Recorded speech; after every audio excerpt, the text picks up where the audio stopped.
आज की रेसिपी लेके आई हूँ उन बहनों के लिए जिनके घरों में पार्टीज़, बर्थडे या दावतें होती हैं और वो खाना बनाने में परेशान होती हैं। तो ये हम 5 किलो कोरमे की रेसिपी लेके आई हूँ जो बहुत ही झटपट से बन जाएगी और सब आपकी तारीफ़ करेंगे। तो चलिए रेसिपी को स्टार्ट करते हैं। शुरू करती हूँ अल्लाह के पाक नाम से जो नहायत मेहरबान और रहम करने वाला है। तो बिस्मिल्लाह करते हैं।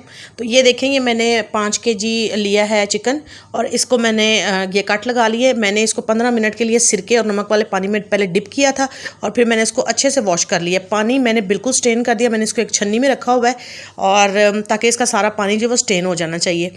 ये मैंने ब्राउन प्याज ली है। मेरे पास ब्राउन प्याज जो थी वो रेडीमेड है, आप नहीं तो खुद से भी उसको घी के अंदर फ्राई करके बना सकते हैं। ये मैंने लिए 2 कप, ठीक है। 2 कप मैंने ब्राउन प्याज ली है और इसके अंदर मैंने डाली है 3 पाव दही, ठीक है। 1 पाव मैंने साइड पे रखी है, वो बाद में मिक्स करेंगे। उसको मैंने ब्लेंडर जार में डाल के अच्छे से मिक्स करके इसका ये पेस्ट बना लिया है, ठीक है।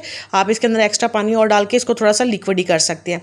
ये मैंने 2 क्लॉथ जो बड़े वाले होते हैं वो मैंने लहसुन के और थोड़ा सा अदरक लिया था और उसके अंदर 5 से 6 मैंने हरी मिर्चें डाली है और उसको भी हमने ब्लेंड करके उसका भी पेस्ट बना लिया है। और ये मैंने थोड़ा सा खड़ा मसाला लिया है, तेज़पत्ता है, दालचीनी है, काली मिर्चें हैं, ज़ीरा है और ये बस आपको पूरा सा ही एक गरम मसाला चाहिए। बहुत ज़्यादा चीज़ें नहीं हैं, टेस्ट बहुत ज़्यादा चीज़ों से नहीं बनता और बस तकनीक आपको आनी चाहिए। आपने सारी वीडियो को गौर से देखना है ताकि आपकी रेसिपी वैसी ही बने। हमने वो थोड़ी सी एक्स्ट्रा दही जो है वो मैंने रखी हुई थी और अब हम इसके अंदर जो मसाले डालेंगे। नमक लिया है मैंने 2.5 टेबल स्पून, मिर्चें ली हैं 4 टेबल स्पून और हल्दी लिया 1/2 टी स्पून और ये एक कोरमे का मसाले का पैकेट लिया है, आप किसी भी ब्रांड का ले सकते हैं। और ये है रूह केवड़ा, आपको पता जो आप बाज़ार में हम लोग देख खाते हैं जो होती है उसके अंदर जो खुशबू और जायका होता है वो इससे बनता है, ठीक है। तो ये हमारे मेन इंग्रेडिएंट्स हैं और चलें अब हम इसको स्टार्ट करते हैं। मैंने एक बड़ी पतीला लिया है और आँच आपकी तेज़ होनी चाहिए, ठीक है। अब मैंने इसके अंदर 1 किलो घी डाल दिया, ठीक है। ऑयल में मत पकाइएगा, घी में बनाइएगा तो इसका जायका बहुत अच्छा बनता है। अब घी हल्का सा गर्म हुआ है तो मेरे पास ये जो हमारे पास गरम मसाला खड़ा हुआ था वो हमने अपने इस घी के अंदर मैंने डाल दिया है, ठीक है। आप देख सकते हैं कि अभी घी बिल्कुल नॉर्मल है, हल्का सा बस गर्म हुआ है, ठीक है। बहुत ज़्यादा तेज़ घी के अंदर नहीं डालन, अगर मसाला जलेगा तो फिर उसका जायका अच्छा नहीं आएगा, ठीक है। बस ये हल्का सा ज़रा सा घी और गर्म होगा तो हम इसके अंदर अपना जो चिकन है उसको शामिल कर देंगे। जो सारा चिकन है हमारे पास, अब ये देख रहे हैं आपके हमारा घी जो है वो नॉर्मल गर्म हो चुका है और बहुत ज़्यादा तेज़ घी के अंदर आपने चिकन नहीं डालना, उससे फिर ये होता है कि चिकन जो है वो साइडों पर चिपक जाता है और हमारी बोटियाँ जो है वो टूट जाती हैं, ठीक है। तो ये नॉर्मल घी के ऊपर हमने अब, और आँच अब आपने बिल्कुल फुल फ्लेम पे रखनी है ताकि हमारा जो चिकन है उसका पानी जल्दी से ड्राई हो जाए। अगर चिकन आपका आँच कम होगी तो चिकन पानी छोड़ेगा तो आपकी बोटियाँ टूट जाएंगी, ठीक है। तो ये आपने हर स्टेप को फॉलो करना है और जैसे बता रही हूँ आपने एग्जैक्ट वैसे ही हर चीज़ को करना है, ठीक है। तो ये देखें हमने इसको फ्राई करना है, तकरीबन 5 मिनट लगेंगे। हमने इसके कलर को पिंक से वाइट में लेके आना है, ठीक है। और इसी तरह से आपने सारे को इसको अच्छे से हमने फ्राई कर लेना है। मैंने एक चिकन की 12 पीस करवाए हैं, ये कोरमे के लिए एक आइडियल बोटी होती है, ठीक है। तो ये देखिए हमारा जो चिकन है वो पिंक से वाइट होना स्टार्ट हो गया है। अब ये हार्डली 1 मिनट और लगेगा और हमारा ये देखिए पूरा चिकन जो है वो वाइट हो चुका है। अब इसके अंदर जो हमने अपनी लहसुन अदरक की पेस्ट बना के रखी है अब उसके अंदर मिक्स कर देंगे हम इसके अंदर और इसको आपने हल्के हाथ से इसके साथ चला देना है। लहसुन अदरक को भी आपने बहुत ज़्यादा भूनना नहीं है कि भी इसका कलर चेंज हो जाए या ये जल जाए, ठीक है। इन चीज़ों को आपने बहुत ज़्यादा ध्यान में रखना है और जहन में रखते हुए बनाइएगा कि जो चीज़ें जैसे बता रही हूँ, क्योंकि इसमें रॉकेट साइंस कुछ भी नहीं है, सिर्फ ये जो टेक्निक्स होती हैं यही खाने को बिल्कुल मुख्तलिफ और बहुत ज़्यादा जायकेदार बनाती है, ठीक है। तो ये देखें हमारा जो लहसुन अदरक मैंने डाला है आप देख सकते हैं कि अभी ये बिल्कुल अपनी असल फॉर्म में सिर्फ हल्का सा फ्राई हुआ है। अब इसके अंदर हम डालेंगे जो हमारे पास एक पूरा पैकेट हमारा पड़ा हुआ है कोरमे मसाले का।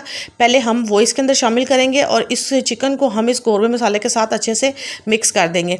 कोरमा मसाला पहले डालने से क्योंकि इसके अंदर बहुत सारे मसाले ऐसे होते हैं जिनकी खुशबू और जायका बहुत ही टेस्टी होता है, ठीक है। तो इस वजह से आप चिकन को इसके साथ पहले हमने जस्ट हाफ मिनट हम इसके साथ इसको रोस्ट करेंगे और आप देख सकते हैं कि हमारा जो चिकन है उसमें पानी अब बिल्कुल भी नहीं है और घी हमारा जो है वो बिल्कुल सेपरेट है।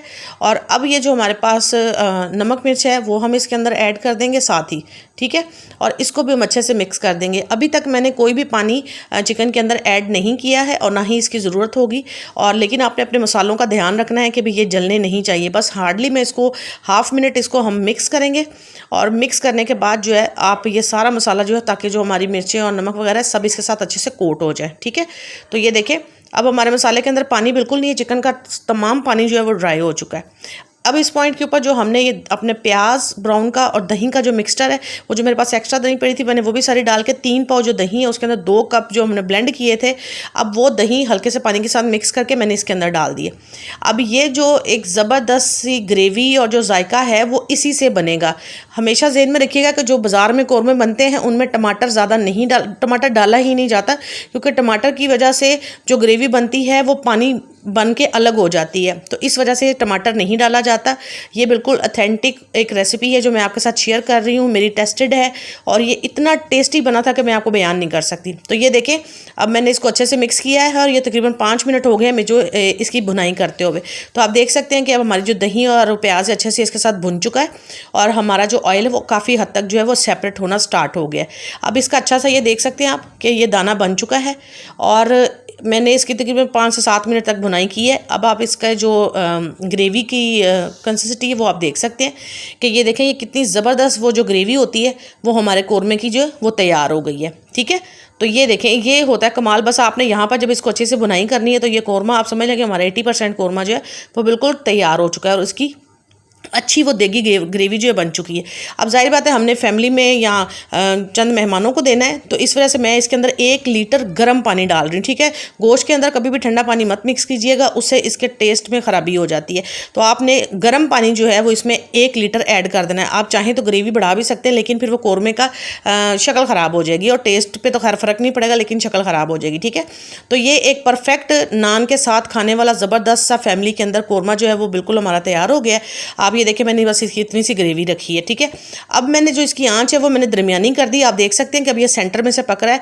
पहले आपने इसको हाई फ्लेम पे पकाना है और फिर आपने लो कर देना है। अब ये लो फ्लेम के ऊपर जो है आप देख सकते हैं कि ये पक रहा है। ठीक है, अब इस पॉइंट के ऊपर हम डालेंगे इसका सबसे मेन इंग्रेडिएंट, इसके अंदर हम डालेंगे 2 टेबल स्पून केवड़ा एसन। ठीक है, ये एसन नहीं है, वाटर है। ठीक है, तो आपने इसको इसके अंदर शामिल कर देना है। जो इसके साथ खुशबू और जो इसके साथ कौरमे का जायका आएगा ना, पूरे मोहल्ले को पता लग जाएगा कि आपने कोई ज़बरदस्त सा कौरमा बन रहा है और लोग पूछेंगे कि ये खुशबू कहाँ से आ रही है। ये इतना जायकेदार बना था। ठीक है, तो ये देखें अब अपने ये मिक्स कर दिया। आप कौरमे की शक्ल देख सकते हैं कि ये कितना ज़बरदस्त बना है। अब इसको मज़ीद हम इसी तरह से जो है 2 से 3 मिनट और भूनेंगे। आप देख सकते हैं कि हमारा जो गोश्त है वो तकरीबन 90% नहीं 95% जो है हमारा गोश्त जो है वो कुक हो चुका है। या बोटियों को देख सकते हैं कि हमारे जो गोश्त है वो बहुत अच्छे से टेंडर हो चुका है। ठीक है, क्योंकि कौरमे का गोश्त जो है वो टेंडर होना चाहिए, लेकिन बोटियाँ नहीं टूटनी चाहिए। आप देख सकते हैं कि हमारा गोश्त बिल्कुल भी नहीं टूटा और बिल्कुल टेंडर हो चुका है। ठीक है, तो अब ये देखिए मैं इसको हल्का सा मिक्स करूँगी और इसी आंच के ऊपर जो है ना इसका माजरत आपने इसको मिक्स करना है और अब इसको लो फ्लेम के ऊपर हम तकरीबन इसको ढक के पकाएंगे 5 मिनट के लिए। ठीक है, तो अब हम इसको कवर कर देते हैं। ले जी, तो ये 5 मिनट बाद हमारा जो कौरमा है ये बिल्कुल 100% हो चुका है तैयार। ठीक है, अब हम इसके ऊपर से ये कटी हुई अदरक, हरी मिर्चें और धनिया जो है इसकी गार्निशिंग करेंगे। और मैंने लो जो चूल्हा है वो मैंने बिल्कुल बंद कर दिया हुआ है, क्योंकि हमारा कौरमा जो है वो 100% हो चुका है, ज़बरदस्त सा तैयार। ये सारी इसके ऊपर आप गार्निशिंग डालें और ये देखें ये ज़बरदस्त सा हमारा जो कौरमा है हो गया है फटाफट से तैयार। ये आधे घंटे में मैंने इसको तैयार कर लिया था और माशाल्लाह से ये देखें 5 किलो की हमारी घर पर कितनी जल्दी आप तकरीबन ये 20 से 25 लोग आराम से खाना खा सकते हैं। ये ऊपर से मैंने डाला है कौरमे का ½ टीस्पून मसाला जो मैंने कौरमे का ऊपर से डाला है। ठीक है, तो ये अब हमारा कौरमा बिल्कुल तैयार हो गया। तो ये आप देखिए मैंने इसको एक दफ़ा मिक्स करके आपको दिखा रही हूँ कि ये देखिए मैंने कितनी इसकी ग्रेवी रखी है। एक परफेक्ट जो देग वाला कौरमा है वो हमारा माशाल्लाह से हो गया है तैयार और ये सर्विंग के लिए बिल्कुल तैयार है। तो ये देखिए अल्हम्दुलिल्लाह, ये देख सकते हैं आप कितनी ज़बरदस्त इसकी ग्रेवी बनी है, कितना अच्छा इसका टेक्सचर आया है और गोश्त हमारा 100% ज़बरदस्त कुक हो चुका है। और ये इतना टेस्टी है कि आपने एक दफ़ा इसको ट्राई करना है और मुझे बताना है कि भी आपकी ये प्रॉब्लम मैंने हल कर दी है कि घर में आपके बर्थडे पार्टी हो, दावत हो, 20-25 मेहमानों का खाना आप आराम से घर पर खुद बना सकती हैं। फिर मिलूँगी अपनी अगली वीडियो में, तब तक के लिए अल्लाह हाफ़िज़।